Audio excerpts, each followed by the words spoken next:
자, 이노검 경호학 초단기 합격의 이노겸입니다. 이번 시간에는 경호계획 수립 시의 유의사항을 살펴보겠습니다. 경호작용 후 6대 기본 고려요소 중에서 경호계획을 한번 간단히 살펴봤습니다. 지난 시간에. 자, 이번엔 조금 더 구체적으로 들어가서 경호계획 수립 시의 유의사항 이번 시간에 살펴보는데 12가지 정도 유의사항이 있습니다.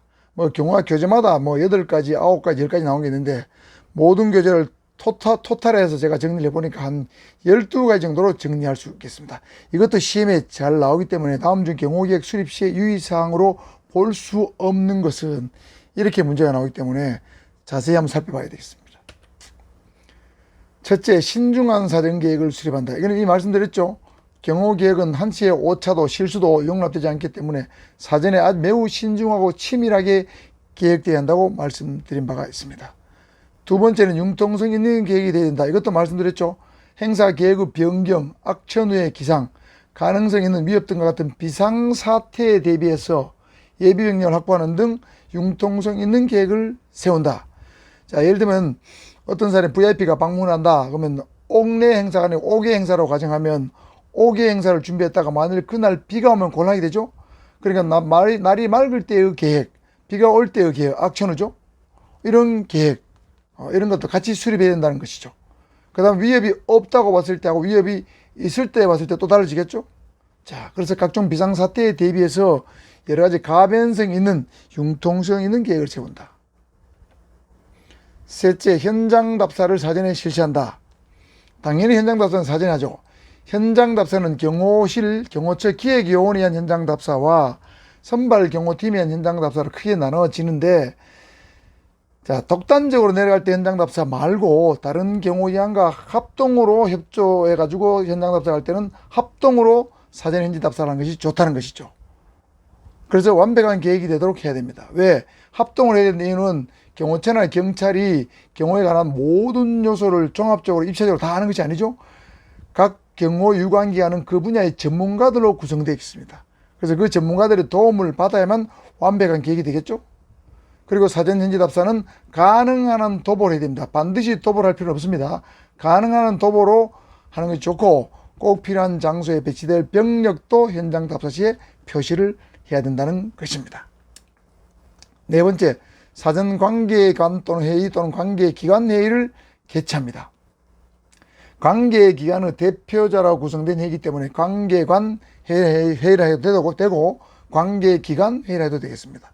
사전에 관계기관 회의를 소집해서 개최해서 문제점을 검토한 후에 현지 실정에 맞고 실천 또는 실행 가능한 경호계획을 수립해야 됩니다. 그래서 경호계획의 실천 사항을 계속 확인 점검하고 미비한 사항을 즉각 보완해야 되는 것이 관계기관 회의 개최의 목적입니다.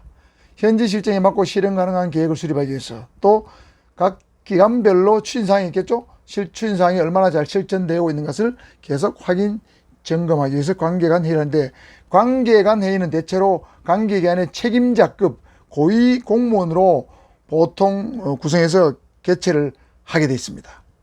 그래서 각 기능별 세부적이고 구체적인 상황에 대해서 점검을 하는 것은 관계간 회의에서 하는 것이 아니고 소실무회의에서 해야 될 상황입니다. 예를 들면 부산에서 한다고 하면 경호실에서 경호처에서 경호 무슨 부장이나 책임자가 나오겠죠. 그러면 부산지방경찰청장이 관계기관 회의에 대표자로 참석을 하고, 소실무회의는 예를 들면 부산지방경찰청 경비과장 또는 각 군부대의 무슨 중령급, 대령급 이런 사람들로 구성된 소실무회의에서 점검할 사항이라는 것이죠. 매우 세부적인 것은 소실무회의에서 큰 틀에서 어떤 문제점 이런 것들은 관계관 회의에서 해야 된다는 뜻입니다. 다섯 번째, 안전검측을 실시해서 완벽한 계획이 되도록 해야 됩니다. 자, 당연히 안전검측을 해야 되겠죠. 현장에 대한 어떤 행사장에 대한 위해 요소를 발견해서 제거하는 어떤 조치, 작업, 이게 바로 안전검측이죠. 자, 안전검측을 실시해서 완벽한 계획이 되도록 해야 된다. 검색장비, 통신장비, 차량 등의 동원 장비에 대해서 검토한다. 몇 대를, 무슨 장비를 몇 대를 동원할 것인가.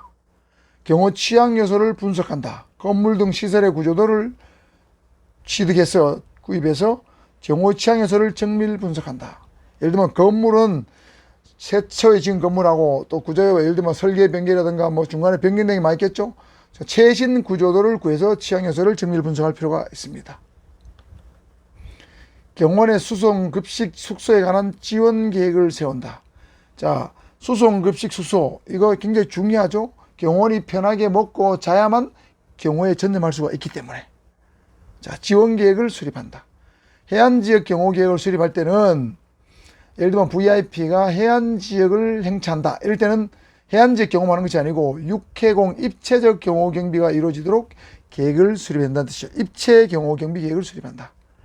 그 다음에 10번째로 관련 법령 등을 숙지하는데 경호 관련 법규, 법령, 그 다음에 업무의 지침, 상급자의 업무 지시 등을 완전히 숙지하고 기타 경호 근무 요령을 충분히 습득한 후에 계획을 수립한다. 법령을 숙지하고 계획을 수립한다는 뜻이죠. 11번째, 책임의 한계를 명시한다. 이건 앞에 한 바가 있죠.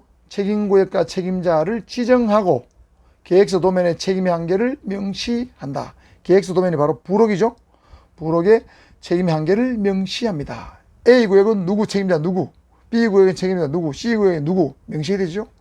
책임구역과 책임자는 되도록 중첩적으로 또는 중첩하여 선정한다. 이러면 틀린 겁니다. 경계구역은 중첩에서 지정해도 되지만 책임구역과 책임자는 중첩에서 선정하면 안 됩니다. 왜? 책임의 한계가 애매모호해지기 때문에, 문제가 발생했을 때 책임을 묻기 어려워지기 때문에.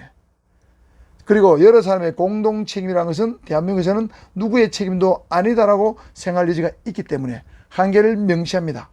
하나의 책임구역에는 한 명의 책임자가 딱 지정됩니다. 아시겠죠? 자, 12번째 마지막입니다. 예행연습 실시계획을 수립하는데 경호원에 대한 교양과 상황에 따른 예행연습 실시계획을 수립해서 실시하는데 본 경호를 실시하는데 착오가 없도록 해야 되고, 주간부서, 행사 주간부서겠죠? 행사장의 수용 능력, 행사장 병력 배치, 비상 통로 확보, 비표 폐용, 교통 통제, 주차장 관리, 예행 연습 등 이 모든 것들을 계획에 포함시킨다.